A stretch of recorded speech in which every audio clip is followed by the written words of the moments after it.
Hey guys, welcome back to my channel. I'm Matt. This is Prime Analog Records, and what we're going to do today is I'm going to show you my record store day finds and what I got. And I had a few mishaps, missteps, and I missed out on some stuff that I'm going to actually have to get after on Monday. But anyway, what I want to do is also show you my lasagna recipe. Now I know there's a lot of lasagna recipes out here on YouTube. Mine I think is unique and it's amazing and it's very simple to do. And I'm going to show you really quick how to do it. Now some of the stuff I've pre-done ahead of time, like cutting up these onions. They're red onions, and it's just you don't need to see me do that. And also this is my chopped garlic. Always use fresh stuff. Don't use dehydrated stuff or stuff that's already been, like in the jars, the little jar things that are, what do you call it, the garlic that comes in those, because they've already been cooked and a lot of the flavor is gone from them. So the strength of it. And what we're going to do is I'm going to show you also, when I'm doing this, I'm going to show you the sauce that I use, the way I make my marinara sauce. And this can go on anything. You can use it on pizza, on pasta, on anything. But what we're going to do is today I'm going to show you exactly how I do it and make it as simple as possible for you guys, because you guys will be able to do this for your girls and it'll blow their minds how good it comes out. Okay, cut. Okay, so the first album that I got, I flipped when I saw it because there are very few they made. I think it was like 1,500. And it's this Todd Rundgren album. And I've already spun it. It sounds amazing. It's really cool. It's a really cool cover because it's got all these die cuts that are going on in there. And I don't know if you can see that, but it's die cut through here and here. And the moment you feel it, it feels very strange and different. It also comes with a poster inside, and it's the 50th anniversary of Todd Rundgren's acclaimed groundbreaking album in red and blue cosmic vinyl. And I don't know if you guys know so much about Todd Rundgren, but Todd Rundgren was a very big psychedelic kind of guy. He was like a predecessor to David Bowie, or they were probably around the same time, but they're pretty wacky. And a lot of the stuff they do, and I always thought that was really interesting. But this is probably one of the most beautiful albums I have seen, and that's in my collection. Look at that! Look at the wax! How beautiful that is! That's pretty amazing. All right, so we're going to delve right into the lasagna, and I'm going to put that back in there real quick. And the first thing we want to do is we want to get these burners going. I've got the burner here, and I'll put it down here at about 4, and put real ingredients. What we're doing today is I'm using really real ingredients. I mean, I spent a lot of time in Italy. I spent 13 years traveling back and forth into Italy for my job as a fashion photographer. So I can tell totally different things about what we have here in this country and what we have there. And this is Italian, and I mean, this comes from Italy. And it's totally different than what you get in the store. You get blended in the store, which is not the same. The way you can tell is if you put your bottle into the refrigerator overnight and wake up and look at it and see if it's cloudy or if it just looks like it's normal.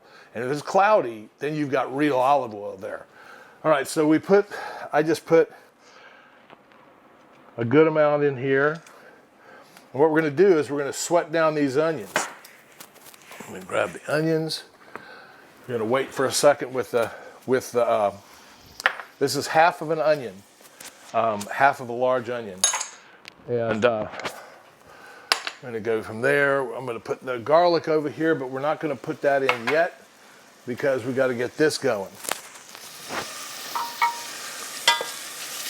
You want to move the onions around, but you don't want to move them so much that they don't have a chance to actually caramelize. One of the main things you want to do there. Recording. All right, so we're going with here's can number 2, and I want you to take a look at the way this looks. because it's the whole tomatoes. There's a little bit of pulp on the top here, but these are whole tomatoes. They're whole vine-ripened Roma tomatoes. And what we're doing is we're really not going to do what everybody's heard about with these, you know, these long arduous sessions where it takes hours and hours to cook and stuff like that. It doesn't take that. It's not that way in Italian cooking. In Italian cooking, they use all the burners and they're on wide open. Stuff is spattering everywhere. So, but what we're doing basically with this is we don't want to cook all of the moisture out of this. We want this to actually be full of moisture. So once I get all this stuff incorporated here, I'm not gonna sit here and reduce this at all, because I'm gonna explain that process to you in a second as soon as I get my immersion blender out. All right, this is an immersion blender, and I call it a boat motor. But you got to be real careful not to get down here to the end. But what it does, what we're going to do is we're going to find all the tomatoes. I've already turned off the heat, so it's just sitting on a burner that's a little bit warm. But what you want to do is you want to find where the tomatoes are and bump this a little bit back and forth, just like I'm doing here. You don't want to puree this sauce. When you puree it, what happens is that you don't have what I call these little surprises when you're eating. When you're eating the lasagna, you get these little bursts of yummy tomato. It's just, I mean, it's so good. So it's your preference. If you want to totally puree it, that's one thing. But I'm not big on pureeing the sauce. I like to have, you know, bits, chunks here and there, stuff like this. One of the things about this is I remember us talking before about natural, you know, ingredients and getting the very best stuff. This is fresh oregano here, and I'm doing a real loose cut or chop on it. It's not super important because it's not super important to dice it and make it super fine, because this is going to go right into the tomatoes right here, and then we're going to push it down again with the immersion blender. I usually use fresh basil, but I couldn't find any at the grocery store, so I got this instead, and this is basil paste. I added a little bit of Cento tomato paste also. This is from Italy. It's the same company that made the tomatoes. So I put a little squirt in here of this. And now we're going to go back and do the immersion blender again. And it helps to incorporate all the ingredients and still keeps this fine. Now here's a different, one of the biggest differences in my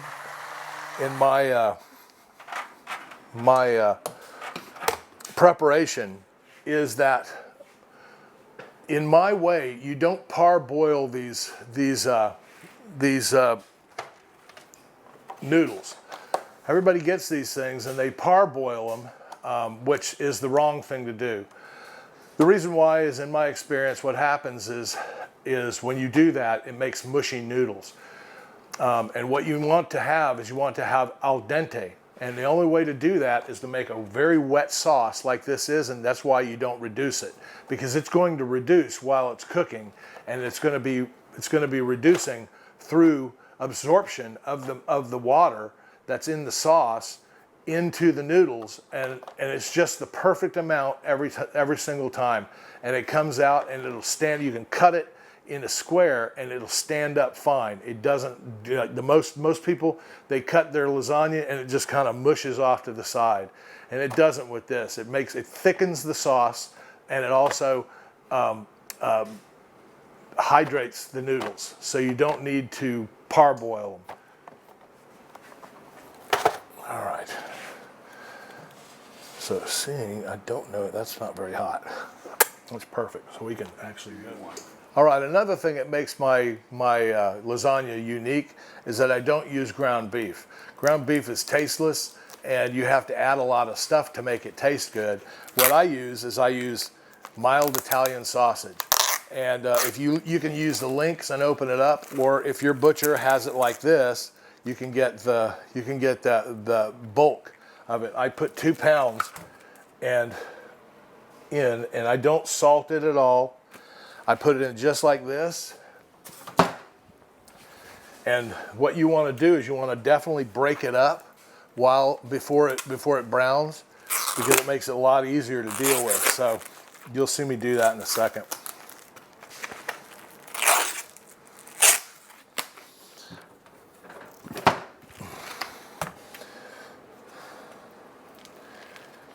It's going to add some time.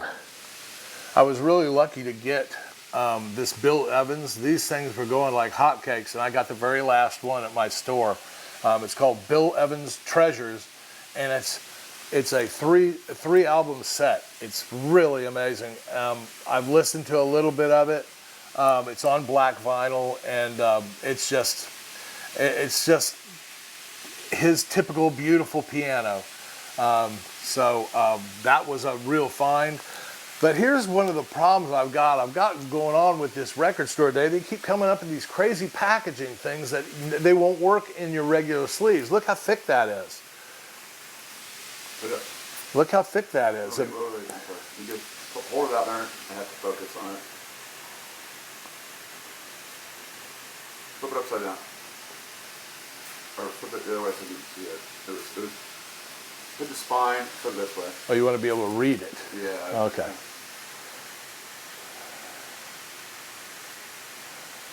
Okay, hold it right there. Go back out. And it's just, it's a beautiful record. But what I was saying, where they're having problems, I think they're coming up with this unique packaging because they're doing, like this is across 3 records, that they make these things thick like this, and you can't find sleeves for them, which is kind of troubling for me. I've got it in a sleeve because I did some creative work on it, but you know, I'll tell you about that later.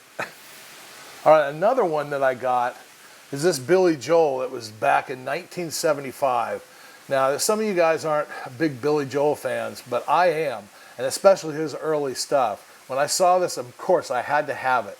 And it was it's just a beautiful record. It's a historic, Billy's historic 1975 San Francisco concert recording. And it's amazing. The only problem is when I put the friggin' thing on, there's skips out the ass. And there are bad skips. I mean, this is like deep gouges. And I mean, I use very high-end equipment. I had to take it off after the first 30 skips and bangs, and it's just unbelievable. I mean, it's just, so I figured the second side had to be better. Well, I was wrong, because the second disc is, on the first disc, both sides are absolutely abysmal. So, because I love the music, but it's unplayable in this way, so I'm gonna have to take it back, which really aggravates me. And I want you to tell me in the comments, you know, if you had the same problem, you're having the same issue, because there's still, you can see there's no damage at all to the record sleeve. It's perfect in the shrink. It's never been messed with, so it had to happen at the factory. So I'm very disappointed in that.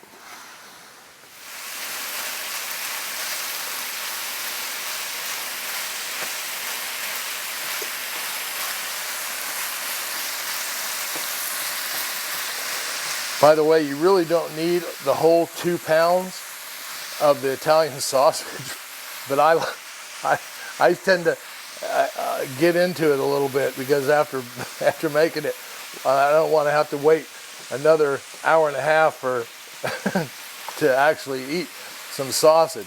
So you can do what you want, but I mean, it really takes about 1.5 pounds is what you're really going to use. So you can basically eat 1/2 pound. All right, so we've got the sausage all browned, and what we're going to do is put it in a ramekin. And what happens by this is that gravity will be your friend, because it'll pull all the all the fat off of it, and it'll drop to the bottom, because we're going to actually pick this from the top. Now, one of the things a lot of people ask me is, why don't you just marry the sausage with the sauce? And I'm going to show you why you don't want to do that. And why you really don't want to do that is because you can put the amount of meat that you want on your sauce, on your lasagna, the way you lay it out. But what I'm doing now is I'm just breaking up any bigger pieces, because it makes it easier for it to go on there, although it'll crumble anyway. So you'll see that in a second when I start to assemble. Now, one of the things you should do while you're browning your meat is you should do your ricotta mix. And a lot of people have trouble with this too. And one of the quickest, easiest ways to get this to actually drop, see, this is brand new, so there's nothing, but it sticks in here and it won't come out. And what you have to do, you peel that top off, and you go like this, and nothing happens. So what you do is you put it in a bowl, and you stick it in the bottom like this, and that adds enough, it releases just like that. Was that great or what? So that's the way that is. Okay, so what we do is we break it up, and I really hate that gelatinous stuff. It's kind of dirty and gross for me. But anyway, it's going to be beautiful in a second. Okay, so generally, I break the eggs in a bowl by themselves because I want them to fully mix. So let me see if I can find me a bowl real quick. I need a fork. Oop.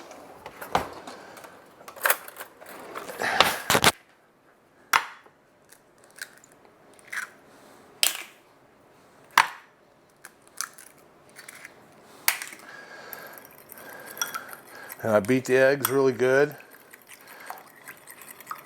One of the things that's unique about Italian food is that you don't see them adding a whole lot of salt, because most of their salt that they get into a dish is through the cheese that they add.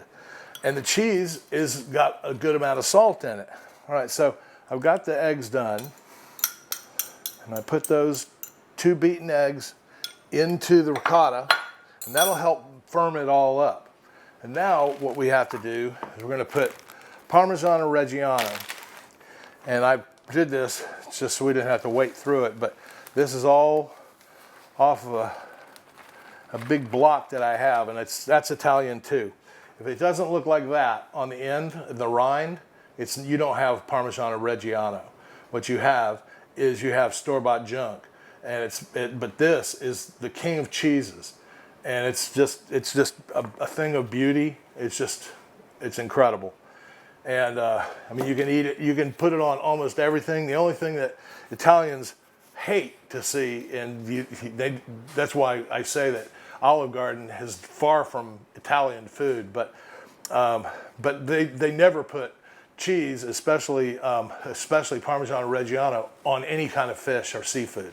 It's just a known fact. They don't do it. Right, so we're going to mix all this up and get this all homogenated together.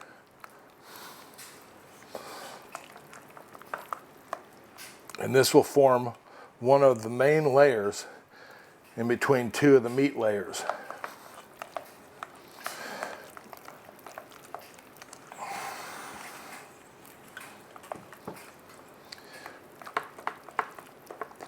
Turn it sideways a little to me.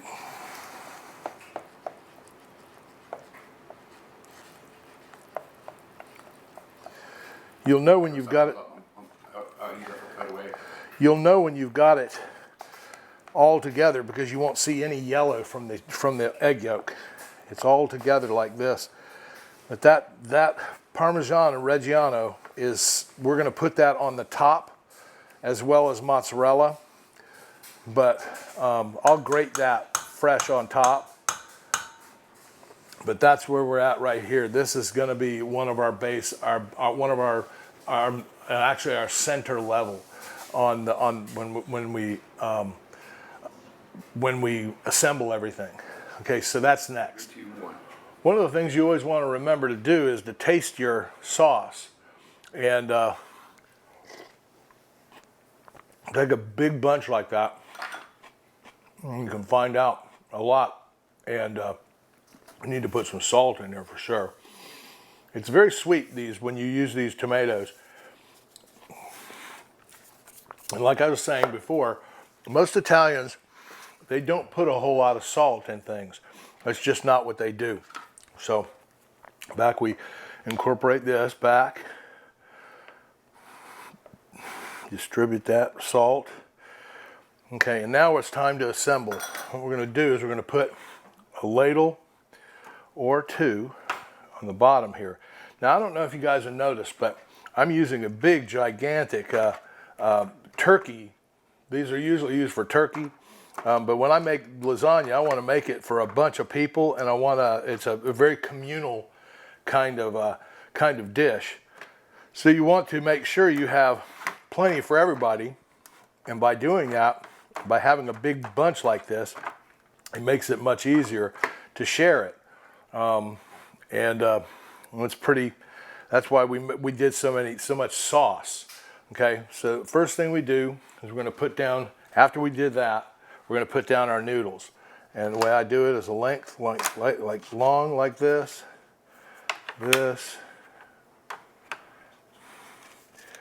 like this. It doesn't matter if they overlap, which they will. They'll get to places that they'll overlap. Right, this and this. The main thing is like one of the things that makes this work is that wet sauce. This sauce is not thick at all. And you can see how wet that is. And we're going to put more sauce on top right here through this. And see all those big chunks that are in that, because we didn't do the immersion blender to puree. So it's going to be super yummy like that when you hit those when you're eating it. But you want that wetness in there because that's what's going to cook the noodles. Okay, now we put sausage in. And this is where I was saying before, when we make the sausage like this, we can make it as meaty as we want. And what we're going to do is and all the fat will drain to the bottom of this, pan. So we're going to do a meat layer here.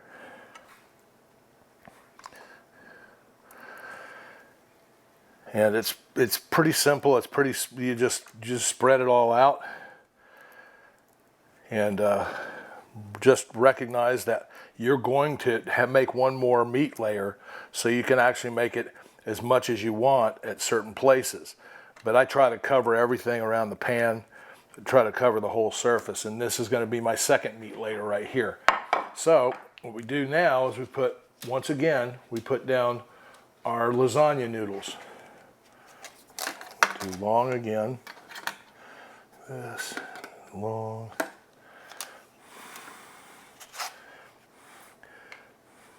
And actually, you dads out there could get your daughters and have them go through this with you, and it's a lot more fun. I used to do this with my daughter all the time. All right, so now we've got that base layer, and now we're going to go put ricotta down, and that's this. That's this mixture here, the ricotta and the Parmesan and the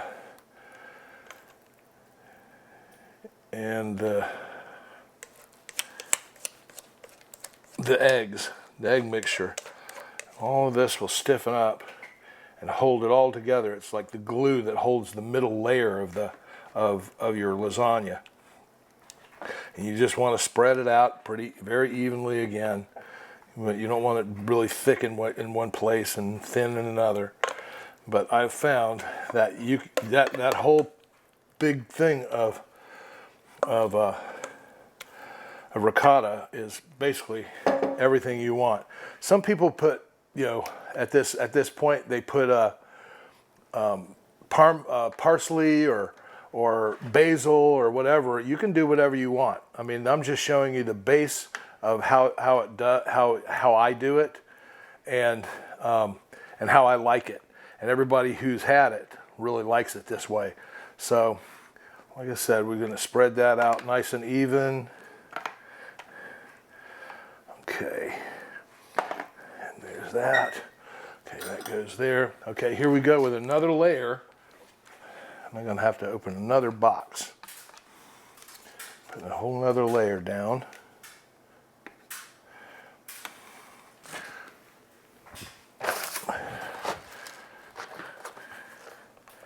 In this way, it usually takes about 1.5 boxes of the noodles to get everything the way you want it. And this goes across here like this, and this. Okay, there's that. Okay, now, guess what? Another layer. Put down another layer of the red sauce.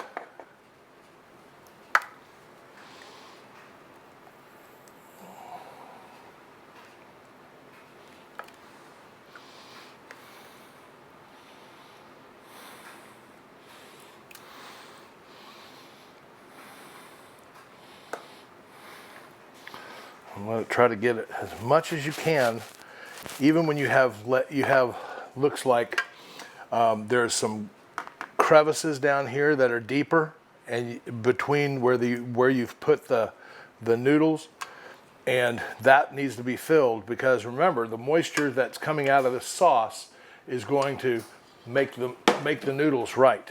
Okay, so here we go with another layer of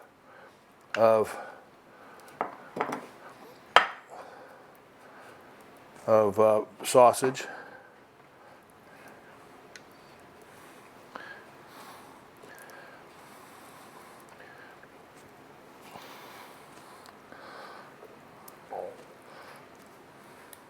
All right, so on one thing I didn't say is that on the meat, when we put down the meat on the sauce, and what we do, we put a layer of mozzarella down.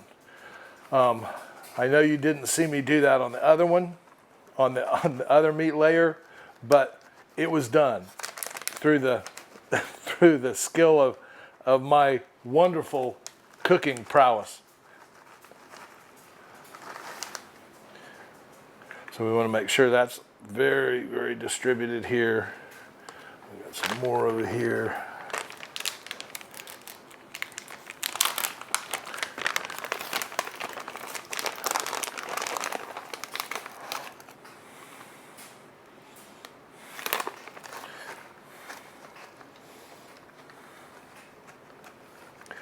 This is like the perfect glue to the end of your lasagna.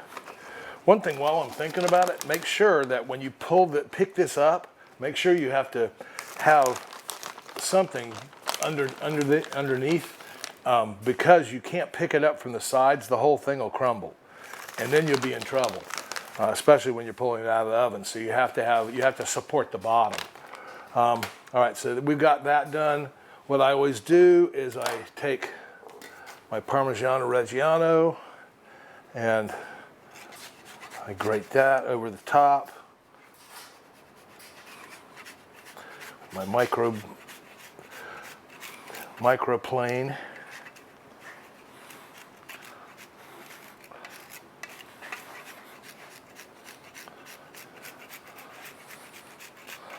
Try to be pretty even with it. You don't have to put too much on, but after all, it is the king of cheeses, so you certainly want to have it in there.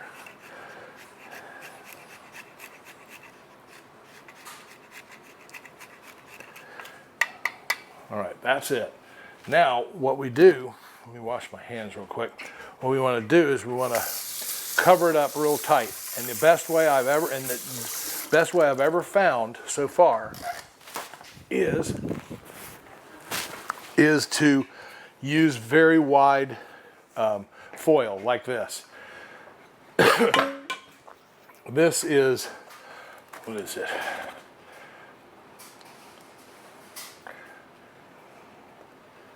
I can't the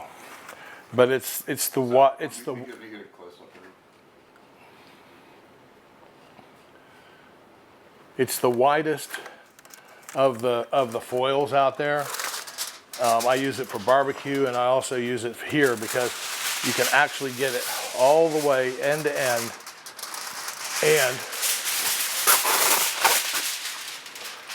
there's no seams at all.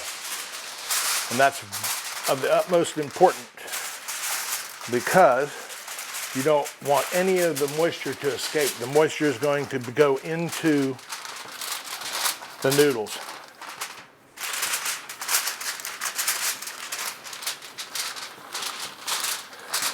All right. But you want to be able to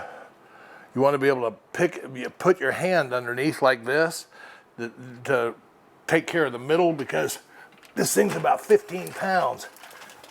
And you slide it in, close it up, and you should have preheated the oven. I didn't tell you that. You should preheat the oven to 375 and then put it in for an hour. Okay, what you want to do at this point, with the magic of television, we've got the finished one right here.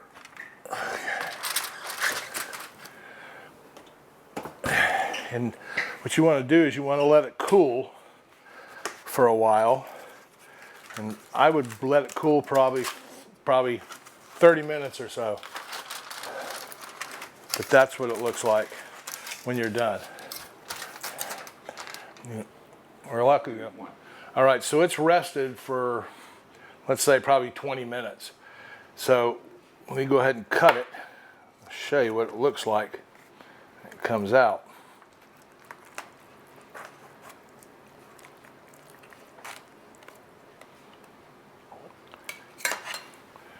See how it stands up? It doesn't slide again away from each other.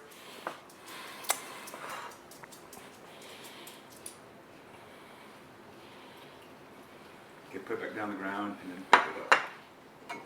On the ground? So like, keep it there and say, like, see how it doesn't.